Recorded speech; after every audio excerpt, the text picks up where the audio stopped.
ये स्टैचू लगने का मतलब अंबेडकर जी का कर्जा उतारना। सर यही वो जगह है जहाँ पर बिल्कुल ये नया प्लेटफार्म बनाया है। यहाँ पे स्टैचू अभी इंस्टॉल हो जाएगी आज शाम तक या कल सवेरे तक, क्योंकि 26 को तो उद्घाटन होना है। मतलब तैयारियां पहले ही जोर शोर से चल रही हैं। बिल्कुल पूरा। अब देख लो कितने एम्प्लॉय लोग यहाँ खड़े हैं, कितने लेबर, कितने वर्कर हैं यहाँ चारों तरफ। काम युद्ध स्तर पे चल रहा है। और बिल्कुल मतलब परिसर के सामने, ज्यादा दूरी भी नहीं है, बिल्कुल ही सामने। ये बिल्कुल कोर्ट नंबर 1 के सामने ही है। चीफ जस्टिस जहाँ बैठते हैं, ये सामने देखो चीफ जस्टिस कोर्ट है, वो सामने फ्रंट जहाँ पे फ्लैग लगा हुआ है। ये जो टॉम्ब है इसके नीचे चीफ जस्टिस की कोर्ट होती है। ये 1 नंबर कोर्ट होती है। इसके दाएं बाएं 2 3 4 5 कोर्ट सामने है फ्रंट पे सुप्रीम कोर्ट में। तो यहाँ पर ये जो एरिया है, तो ये तो हाई सिक्योरिटी एरिया होगा अंदर। यह हाई सिक्योरिटी। इस ग्रिल के बाद आप कोई भी आदमी नहीं जा सकता बिना पास के और सिक्योरिटी चेकअप के। बाहर तो सिक्योरिटी चेकअप तो बाहर भी होती है, मगर यहाँ पास की भी जरूरत होती है। ओनली पास होल्डर कैन तो एंटर। इतनी तैयारी हो गई है कि परसों पूरा हो जाएंगी ना चीजें, जिस प्रकार से जितनी स्पीड से चल रहा है काम। बिल्कुल स्टैचू वगैरह सब आ गई है, अब इस पे इंस्टॉल करना है। तो ये जो पूरा पार्क यहाँ पर था, ये पूरा ही बाबा साहेब अम्बेडकर की मूर्ति के लिए तैयार किया जा रहा है। अब तो विरोध करने की हिम्मत नहीं किसी में। हाँ। विरोध करने वाले भी थक गए हैं। इसलिए थक गए हैं क्योंकि पक्ष में खड़े हुए लोग मजबूती से सामने आ गए हैं। अच्छा। उनके अंदर कॉन्फिडेंस आया है और उन्होंने समझा है भीमराव अंबेडकर जी के काम को, न केवल संविधान को बल्कि उनके लेखों को और उनकी जीवनियों को पढ़ा है और महसूस किया है कि इस आदमी के साथ अन्याय होगा अगर सुप्रीम कोर्ट में उनकी स्टैचू नहीं होगी। इसलिए भीमराव अंबेडकर की स्टैचू लगने से यहाँ पर न केवल उनका बल्कि पूरी संविधान सभा के प्रति ग्रेटिट्यूड है। नमस्कार, आप देख रहे थे जनता लाइव, मैं हूँ आपके साथ रवीना। यूँ तो देश भर में दिन प्रतिदिन कुछ न कुछ ऐसे कार्यक्रम होते रहते हैं, लेकिन कुछ ही घटनाएं या कार्यक्रम ऐसे होते हैं जो इस प्रकार की चीज़ें कर जाते हैं कि इतिहास के पन्नों में उनको लिखा जाता है। और आज हम सुप्रीम कोर्ट में मौजूद हैं और यहाँ भी एक ऐसी ही चीज़ 26 नवंबर को होने वाली है। संविधान दिवस के दिन ही मौके पर मेरे पीछे जो आप देख पा रहे हैं, उसी परिसर में, सुप्रीम कोर्ट के परिसर में बाबा साहेब अम्बेडकर की एक मूर्ति का अनावरण होने वाला है। और ये जो खबर है, ये इतनी क्या गौरव करने वाली है कि हर एक जो भी नागरिक है भारत का, वो इसको एक न्याय की जीत की तरफ से देख सकता है कि आज़ादी के लगभग पूरे 75-76 साल बाद भारत की उच्चतम न्यायालय के परिसर में बाबा साहेब अम्बेडकर की मूर्ति का अनावरण होने जा रहा है। 2023 वर्ष की बात करें तो कुछ ऐसा ही सिलसिला शुरू से रहा है। अप्रैल में हैदराबाद में बाबा साहेब की मूर्ति का अनावरण होना और फिर यूएस में बाबा साहेब की मूर्ति का अनावरण होना। 2023 शुरुआत होते होते ऐसे हुआ और जब ख़त्म होने जा रहा है तो आखिर में भारत की सबसे उच्चतम न्यायालय के परिसर में उनकी मूर्ति का अनावरण हो जाना। इन सारी चीज़ों को समझने के लिए कि जितने जितने साल हम आगे जाते जा रहे हैं, बाबा साहेब के अनुयायी और उनके विचारों पर चलने वाले लोग इतने बढ़ते जा रहे हैं, क्योंकि इस मूर्ति को लगाने के लिए भी जो यहाँ पर वकील हैं उन्होंने मांग की है और उसके बाद ही ये सारी चीज़ें हो पाई हैं। और इन्हीं चीज़ों को समझने के लिए हमारे साथ बलराज सिंह मलिक हैं। इनसे समझेंगे कि ये जो इतना ऐतिहासिक पल आज हो पा रहा है, 26 नवंबर को ये सारी चीज़ें जो होने वाली हैं, इसके पीछे कितने प्रयास करने पड़े हैं, क्या प्रयास रहे और कितना ही महत्वता बढ़ जाती है कि जब देश के नागरिक न्याय की मूर्ति के पास आएंगे तो वो साइड में बाबा साहेब अम्बेडकर को भी देखेंगे और कितनी चीज़ें समझ पाएंगे, वो इन्हीं से समझते हैं। सर, सबसे पहले तो यही कि ये जो चीज़ होने वाली है, जो ऐतिहासिक पल है, कैसे यहाँ तक पहुँचा है आज, कितने प्रयास करने पड़े इसके पीछे? ये बहुत लोगों ने बहुत प्रयास किए और देर आए दुरुस्त आए। और हमारी भी एक एसोसिएशन है, सुप्रीम कोर्ट एडवोकेट एसोसिएशन, जिसने पहली बार उनके जन्मदिन पे, डॉक्टर अंबेडकर के जन्मदिन ईयू पे एक दिन पहले उनकी मेमोरी में एक लेक्चर और एक प्रोग्राम किया। वो पहली बार हुआ था, वो हम लोगों ने किया था। सुप्रीम कोर्ट में ही हुआ? सुप्रीम कोर्ट के प्रेमाइस में हुआ, अंदर हुआ। हमारा जो बार लॉन्ज है ग्राउंड फ्लोर पे, उसमें हुआ और जस्टिस गवई उसमें आए थे। और उसमें मांग रखी थी हमने ये कि जो आदमी कॉन्स्टिट्यूशन बनाने वाली ड्राफ्टिंग कमेटी के चेयरमैन थे या कॉन्स्टिट्यूशन बनाने वाले जितने भी लोग थे, उनका कम से कम एक प्रतिनिधि और मेन प्रतिनिधि जो थे, जो आर्किटेक्ट थे पूरे कॉन्स्टिट्यूशन के, उनका स्टैचू इस प्रेमाइस में ना होना ये सबको कचोटता है। हो सकता है कुछ लोग इसका अंदर खाने विरोध करते हैं, मगर आज समय वो आ गया, कोई भी मुखर विरोध करने में कामयाब नहीं हो पा रहा है। सब लोगों की दिल में अब आवाज़ तो है, कुछ लोग मुखर हुए, हमारे जैसे लोग और भी बहुत सारे साथी, सबसे पहले दुष्यंत दवे प्रेसिडेंट जो हमारे बार एसोसिएशन के थे, उन्होंने सोचा कि भाई हमारे कहने से अभी स्टैचू तो नहीं लग पा रही, कम से कम क्या करें। उन्होंने SCBA सुप्रीम कोर्ट लाइब्रेरी में जब वो प्रेसिडेंट थे, उन्होंने एक पोर्ट्रेट लगाया था, आदमकद, बहुत बड़ा पोर्ट्रेट। तब उसको बहुत सेलिब्रेट किया था बार के मेजॉरिटी मेंबर्स ने। उसके बाद उन पे फ्लावर ट्रिब्यूट देने के लिए, पुष्पांजलि देने के लिए, इस तरह के एक पुष्पांजलि अर्जित करने के लिए आए मिस्टर चंद्रचूड़ चीफ जस्टिस और जस्टिस गवई, और भी लोग आए। तो ये उसके बाद ये घटना हुई। वहाँ पर लोगों ने कहा, मैंने भी खुद चीफ जस्टिस चंद्रचूड़ को रिक्वेस्ट की और कहा ओपनली कि आपने सर हिस्टोरिकल काम किया है आज यहाँ फूल अर्पित करके, और इससे बड़ा असली हिस्टोरिकल काम ये होगा जब उनकी स्टैचू इस प्रेमाइस में लगेगी, सुप्रीम कोर्ट प्रेमाइस में। और इतना जल्दी भी मुझे उम्मीद नहीं थी, मगर फिर हमारी डिफरेंट एसोसिएशन है जो वकीलों के संघ ग्रुप हैं, कुछ लोगों ने लेटर भी भेजे कि ये स्टैचू लगनी चाहिए। और ओपनली हमने बार रूम में जिस दिन बाबा साहब अम्बेडकर जी का जन्म पे हमने वो प्रोग्राम किया था उनकी याद में, और जन्मदिन मनाया था, तो उसमें ओपनली हमने बार के सामने डिमांड की थी कि उस आदमी की भी स्टैचू यहाँ नहीं है तो ये ठीक नहीं है और ये स्टैचू होनी चाहिए।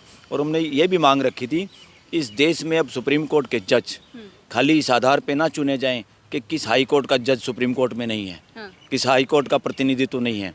हमने ओपनली, मैंने पर्सनली ओपनली पूरी बार के सामने ये डिमांड की थी जस्टिस गवई को, सर आप कोलिजियम में भी आएंगे।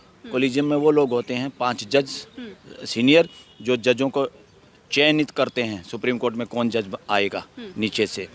मैंने कहा अब हाई कोर्ट को छोड़ो, अब वो लोग चिन्हित किए जाएं, चयनित किए जाएं, चुने जाएं सुप्रीम कोर्ट के लिए जो इस देश के अलग अलग समाज और वर्गों से आते हैं। अब ये नहीं चलेगा कि हाई कोर्ट से खाली है तो उस हाई कोर्ट का एक जज आ जाओ।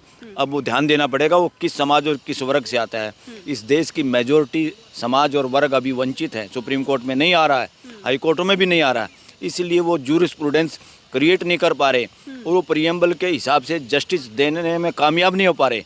अदरवाइज तो पूरा लॉजिक वकीलों का भी और पूरा लॉजिक जजमेंट देते वक्त जजों का भी एक ही लॉजिक का आधार है, वो आधार है देश का प्रीएम्बल, कॉन्स्टिट्यूशन का संविधान।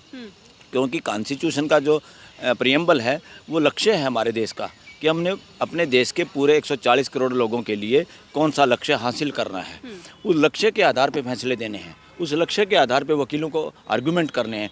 उसके बाहर आर्गूमेंट करना या उसके बाहर जाके जजमेंट देना वो यूजलेस हैं, बल्कि देश को पीछे ले जाने वाली हैं। उसको ध्यान में रखना होगा। ये सारी बातें हमने वो कही, और कि जजों को भी समाज के अलग अलग वर्गों से, बहुत सारे वर्ग समाज के मेजॉरिटी में हैं, काफ़ी संख्या में है, आज तक उनका कोई प्रतिनिधि ना हाई कोर्ट में ना सुप्रीम कोर्ट में। और हमने ये भी कहा था कि हाई कोर्टों में भी जज बनाने के जो डायरेक्ट वकीलों से बनाते हैं, नीचे की अदालतों में पेपर एग्ज़ाम होता है या डायरेक्ट कुछ भर्तियाँ होती हैं, यहाँ पर हाई कोर्ट और सुप्रीम कोर्ट में डायरेक्ट आते हैं, कोई एग्ज़ाम तो होता नहीं। कि उसमें ये कहा कि कम से कम जज बनाते वक्त सबसे इम्पोर्टेंट अगर कोई काम हो तो वो ये होना चाहिए, जो जिसको हम जज बना रहे हैं वो नंबर 1 ईमानदार होना चाहिए, 1 नंबर का नंबर। तो वो उसकी ईमानदारी आपके डॉक्यूमेंट में नहीं, उसकी ईमानदारी उस समाज में जहाँ वकालत कर रहा है और जहाँ लोगों के बीच में होनी चाहिए, इसका पता करना चाहिए। IB या जो इंटेलिजेंस रिपोर्ट है या जो प्रक्रिया है चुनने की। दूसरे नंबर पे ये होना चाहिए वो मेल मिलाप वाला आदमी होना चाहिए, जिसको समाज के लोग जिसको अच्छा मानते हैं, जिससे वो लोगों से मिलने वाला हो, वो लोग उससे मिलने वाले हों, वो एकांकी ना हो कि अपने ही घमंड में वो होता रहे, जो लोगों से बात ही ना करे। ऐसा आदमी तो घर का भी नहीं, ना घर का ना घाट का। कि 2 मेन चीज़ें हैं, वो चीज़ें इग्नोर हो रही हैं देश में जज बनाने में। क्योंकि जज बनाने में हाई कोर्ट के भी में पर्टिकुलर वो है कि इतनी वो इनकम टैक्स रिटर्न होनी चाहिए। इतनी इनकम टैक्स रिटर्न किसकी होगी? बहुत रेयर हैं जो पहली पीढ़ी के वकील होंगे या जिनके माँ बाप वकील होंगे या जजों के बच्चे होंगे, उनको तो पता उस रास्ते का। वो ATR झूठी हो सच्ची हो, कैसे जुगाड़ बना के वो ATR बना लेंगे। जो आम वकील हैं, ईमानदार वकील हैं, जो जनता के ही केस लड़ते हैं, जिनके माँ बाप या जुगाड़ पॉलिटिक्स में नहीं है, इसलिए वो सरकारों के वकील नहीं बन पाते, पैनलों पे नहीं आ पाते, तो उनकी ITR भी वो उस लेवल तक नहीं पहुंचती, और नहीं पहुंचती तो उनको वकील ही नहीं मान रहे, उनको जज नहीं बना रहे। ये धोखा है देश के साथ, ये देश के साथ धोखा है। ईमानदार और अच्छे लोगों को जज बनने से महरूम होना पड़ रहा है। सिस्टम में खामियां हैं, ये खामियां भी दूर होने की जरूरत है जी। लेकिन सर ये यहाँ पर जो चीज़ हो रही है, जो मूर्ति का अनावरण होगा 26 नवंबर को, पूरे देश में है, कहीं ना कहीं जो जनता है इतनी जागरूक हो चुकी है और हर कोई बाबा साहेब का एक मूर्तियों की अनावरण हो रहा है कि उनके विचारों को याद रखा जाए, उनकी जो चीज़ें उनको आगे बढ़ा जाए। इस मूर्ति का सुप्रीम कोर्ट में अनावरण होना ये कितना खास है? ये बिल्कुल इसलिए खास है कि पहली बार सुप्रीम कोर्ट एडमिनिस्ट्रेशन ने, खासतौर पर चीफ जस्टिस ने या कोलिजियम के जो सीनियर लोग हैं जो यहाँ के प्रशासन के लिए ज़्यादा जिम्मेवार हैं, कि कम से कम उन्होंने एक स्टैंप लगा दी कि वाकई संविधान के निर्माता या main architect doctor Bhimrao Ambedkar हैं और ये मैसेज पूरे देश की जनता के लिए है, ये मैसेज देश के पॉलिटिशियन के लिए है, ये मैसेज एक एक आदमी के लिए है। इससे कॉन्स्टिट्यूशन का महत्व भी बढ़ेगा और कॉन्स्टिट्यूशन को बनाने में मेहनत और योगदान करने वाले आदमी को भी याद रखा जाएगा। अब जो देश में हवा चल रही है, कुछ इस तरह की बातें थी कि आज का जो सत्ता पक्ष है वो संविधान को ख़त्म करना चाहता है और कई फैसले वो असंवैधानिक ले रहे हैं जो संविधान के अनुरूप नहीं हैं। जैसे पार्लियामेंट में संविधान की पालना नहीं हुई, अनकॉन्स्टिट्यूशनल काम हुआ क्योंकि पार्लियामेंट के उद्घाटन में राष्ट्रपति और उपराष्ट्रपति का अवमानना की गई है, उनको बुलाया तक नहीं गया। इससे वो संस्था कमज़ोर हुई है क्योंकि वो संस्था इंडिपेंडेंट संस्था है पार्लियामेंट, और पार्लियामेंट के मुखिया जो लोग हैं वो वहाँ के स्पीकर और वहाँ के जो राष्ट्रपति और उपराष्ट्रपति हैं, इन लोगों के बिना वहाँ का उद्घाटन होना ये असंवैधानिक काम हुआ है। और दूसरा, हमारा कॉन्स्टिट्यूशन जब बना था उस वक़्त सत्ता और शासन खत्म हो गए थे, राजशाही खत्म हो गई थी, वो था लोकतंत्र। लोकतंत्र में शासन मानसिकता की और राजाओं का कोई जगह और स्थान नहीं है बिल्कुल भी, मगर वहाँ पे एक डंडा रखा गया जिसका नाम सेंगोल रखा था, वही पुराना सिस्टम को लागू करने के लिए। कोई राजा था, कोई सलाहकार थे और वो सलाहकार के आधार पे काम करता था। अरे कौन सलाहकार है? अब जनता सलाहकार है खुद की, और जनता के प्रतिनिधि अपने सलाहकारों ने भेजे हुए पार्लियामेंट में, इसलिए डंडे की जरूरत नहीं है। डंडा लोगों के हाथ में है, वहाँ पे डंडा किसी के हाथ में नहीं कि डंडा रखेंगे कि सेंगोल रखने की जरूरत थी। उससे लोगों को लगा कि खतरा, ये कॉन्स्टिट्यूशन की बातें नहीं मार रहे हैं, अनकॉन्स्टिट्यूशनल काम कर रहे हैं। इस मूर्ति की स्थापना से उन सब असंवैधानिक कामों पे के मुंह पे तमाचा है ये यहाँ। मेरा अगला सवाल यही होने वाला था सर कि एक तरफ भारत की उच्चतम न्यायालय सुप्रीम कोर्ट, जहाँ पर सारी चीजें आके रुक जाती हैं, सब रुख कर लेता है कि अब तो उनको न्याय मिल जाएगा, वहाँ पर बाबा साहेब के अम्बेडकर की प्रतिमा का अनावरण हो रहा है, संविधान के पिता इनको कहा जाता है। और दूसरी तरफ जब संविधान को लेकर इस तरीके के बयान जब आते हैं, इतना हमने आपसे पहले भी इस पर बातचीत की थी, दोनों चीज़ें एक साथ कैसे चल रही हैं देश में? देखो, संविधान में परिवर्तन अमेंडमेंट करने की तो गुंजाइश है भाई, हम अपने घर में पुताई रंगाई कर ही सकते हैं। संविधान हमें लोगों को 140 करोड़ लोगों का जो परिवार है ये बैठ के जब मर्जी कर लो, उनके प्रतिनिधि हैं। इसको तुरंत पूरा बदलना है, पूरा बदलना के लिए आप चोर दरवाजे से नहीं बदल सकते। पूरा बदलना है तो देश के सामने बात रखो और देश में बेकायदा संवैधानिक सभा बनाओ, कॉन्स्टिट्यूएंट असेंबली, फिर बदलो अगर बदलने की हिम्मत है तो। लेकिन क्या बदलाव की जरूरत है? बदलाव नहीं, बदलने की जरूरत है। पूरा बदलने की कोई जरूरत नहीं, बदलाव तो होते ही रहते हैं और बदलाव तो हर उसमें हर संतान नियम का प्रकृति का नियम है। हमारे बुजुर्गों के घर कैसे होते थे, फिर हमारे पेरेंट्स के समय में कैसे मकान थे, आज हम कैसे फ्लैटों में रह रहे। ये तो समाज का जो रहने का और खाने पीने का जो सिस्टम बदलता रहता है, जिस हिसाब से हम चलते हैं, काम कर और व्यवहार करते हैं, कुछ ना कुछ बदलाव होता रहता है। उन बदलावों के हिसाब से उन न्यायिक व्यवस्था बनाने के लिए, रूल एंड ऑर्डर बनाए रखने के लिए जो बदलाव की जरूरत है वो तो प्रोविज़न है ना उसमें। ये पूरा बदलने का, पूरा ये करने का, ये तो एक गलत सा मैसेज है, इसमें ना गुंजाइश है, ना ये बदला जाएगा। अब यहाँ ये स्टैचू लगने से एक और बड़ा इम्पोर्टेंट मैसेज आता है देश में। वो मैसेज ये जाता है कि इस देश का कोई भी बच्चा, और डॉक्टर भीमराव अंबेडकर जिस परिवार से आते थे, जिनको महादलित समझा जाता था, उस परिवार से आते थे, और क्या क्या उनकी हिस्ट्री में हमने भी पढ़ा है क्या क्या परेशानियां हुई। स्कूल में पानी पीने नहीं देना, कोई बैलगाड़ी वाला उसमें ना बिठाए, वो पैदल पैदल चले, बैलगाड़ी वाला अपने साथ चले, इतने सारे एग्जाम्पल हैं। तो इससे ये साबित होता है, एक तो इस देश की वर्ण व्यवस्था जो है, जो इस देश पे महापाप है, महाकलंक है, जो इस देश के बच्चों के अंदर मानसिकता में मानसिक गुलामी भरती है, जो इस देश के बच्चों का विकसित और विकास नहीं होने देने जाती, जो इस देश के अंदर समानता की भावना या समानता का अधिकार जो कॉन्स्टिट्यूशन में उसके खिलाफ चलती है, उसके मुंह पे तमाचा है डॉक्टर अंबेडकर की ये मूर्ति का यहाँ अनावरण होना।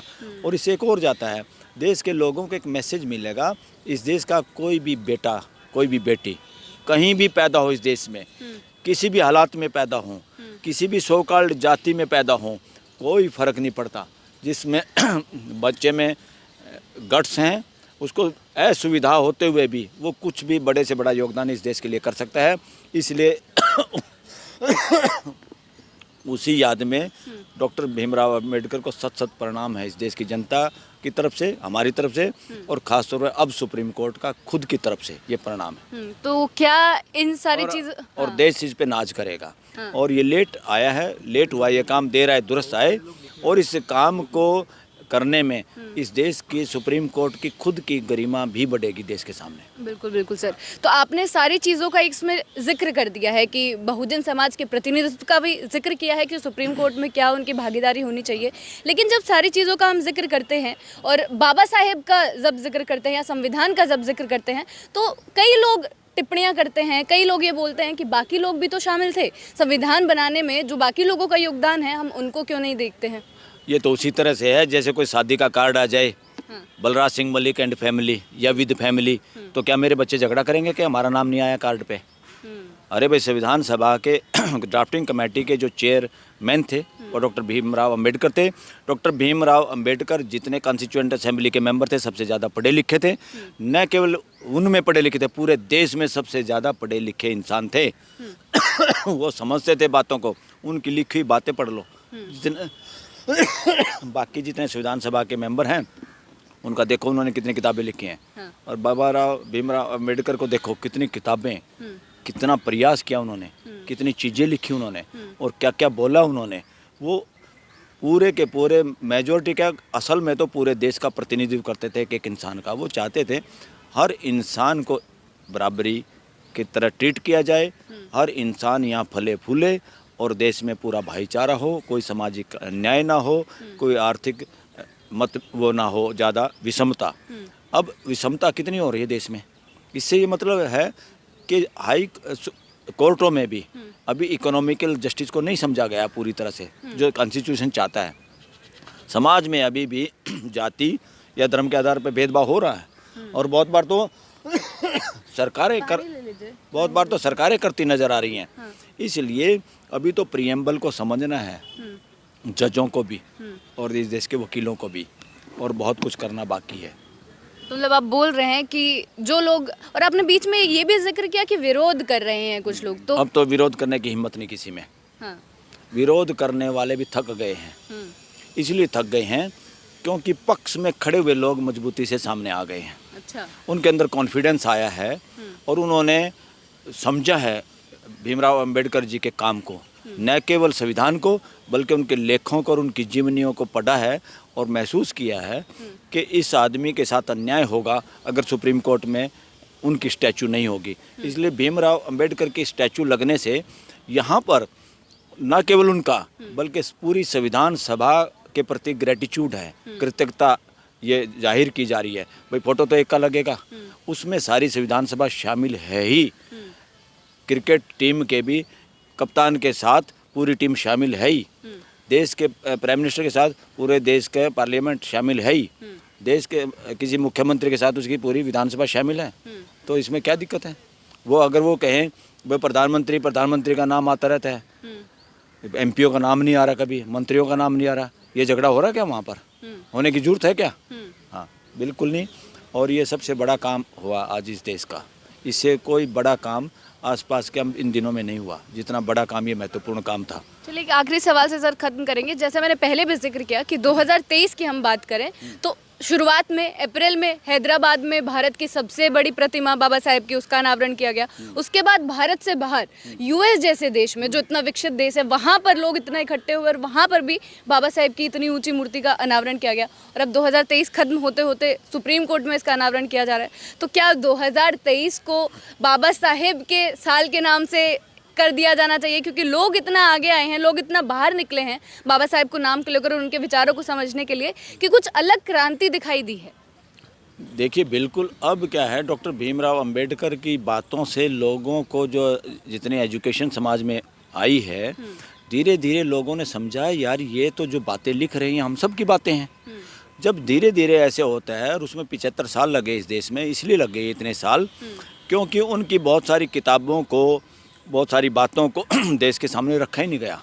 ये ड्यूटी थी एजुकेशन सिस्टम की देश के, ये ड्यूटी थी सरकारों की।